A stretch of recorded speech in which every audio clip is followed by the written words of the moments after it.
Mheshimiwa Waziri, ni dhahiri kama ambavyo umesema, na mimi nikupongeze sana kwamba ulivyoapishwa tu ziara zako za mwanzoni ulikuja kujionea hali ya ufanyaji kazi wa kivuko hapo. Nikupongeze sana, umefanya vizuri, na nipongeze hatua ambazo umeshazichukua, ni hatua nzuri.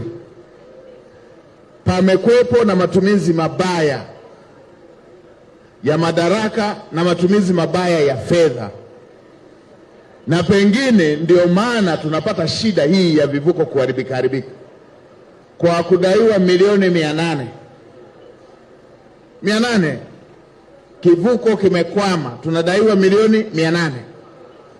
Lakini kwenye taarifa ya upotevu wa fedha watumishi wa TEMESA wamekwapua bilioni 2.5. Maana yake fedha hii kama ingekuwa imetumika vizuri, kivuko hiki kingekuwa kinafanya kazi.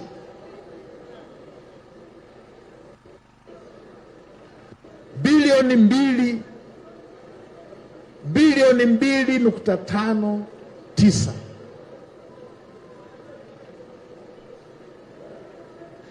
Deni hili kivuko kifanya kazi milioni 800.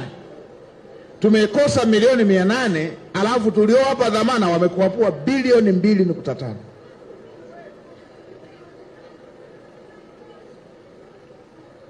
Haya ndiyo mambo yanayosababisha huduma iwe mbovu, kwamba wananchi wetu tunawatoza nauli kubwa, alafu hawa wamegawana bilioni 2.5.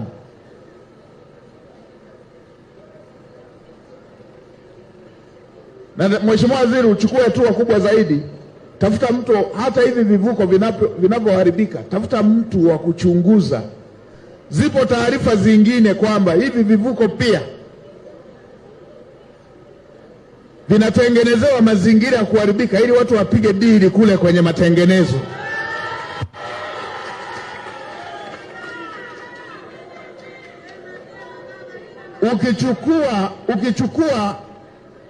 Ukichukua muda vinavyoharibika na hayo matengenezo, nani wanahakikisha hayo matengenezo kwamba yametengenezwa kwa kiwango?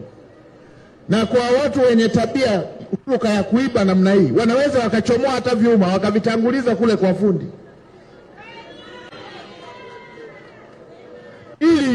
ili wapate fedha ile ya matengenezo.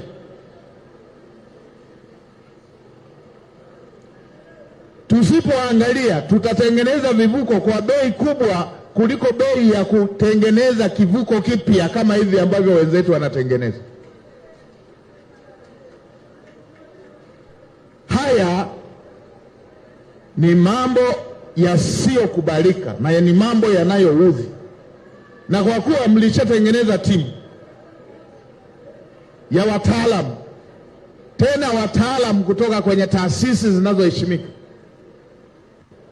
mjumbe kutoka ofisi ya Rais, mjumbe kutoka ofisi ya Waziri Mkuu, mjumbe kutoka Wizara ya Fedha, mjumbe kutoka Wizara ya Ujenzi, mjumbe kutoka ofisi ya Mwanasheria Mkuu, mjumbe kutoka ofisi ya Mdhibiti na Mkaguzi Mkuu wa Hesabu za Serikali, mjumbe kutoka Usalama wa Serikali, mjumbe kutoka TAKUKURU, taasisi yetu ya kupambana na rushwa, mjumbe kutoka Mamlaka ya Udhibiti wa Ununuzi wa Umma, kitengo cha kutakatisha fedha na Mamlaka ya Serikali Mtandao. Hawa ndio waliokagua wakakuta hawa wamekuapua bilioni 2.5. Sasa kwa hatua hii mnataka tuchunguze kipi kingine hapo?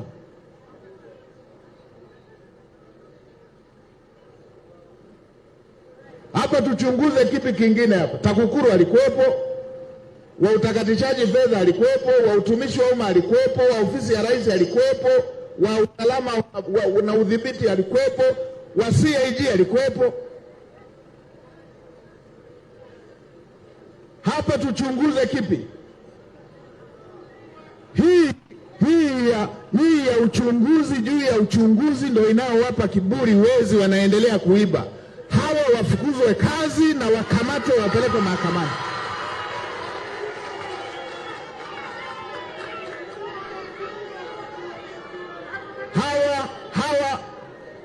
Mheshimiwa Waziri, waziri wanakoangukia, mwelekeze katibu mkuu awafukuze kazi mara moja na vyombo vinavyohusika viwapeleke kwenye mkono wa sheria.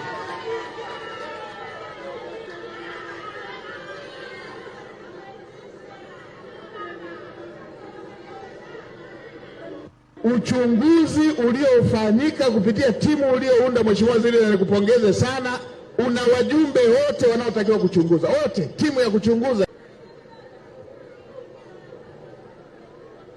wafike kwenye mkono wa sheria. Na mimi niwaambieni, nimesema na naendelea kurudia kusema, haya mambo ya watu kutokuheshimu fedha ya umma, kutokuwa na huruma na Watanzania, kama hao wanaopewa hiyo dhamana hawajirekebishi, sisi lazima tuwarekebishe, na njia ya kuwarekebisha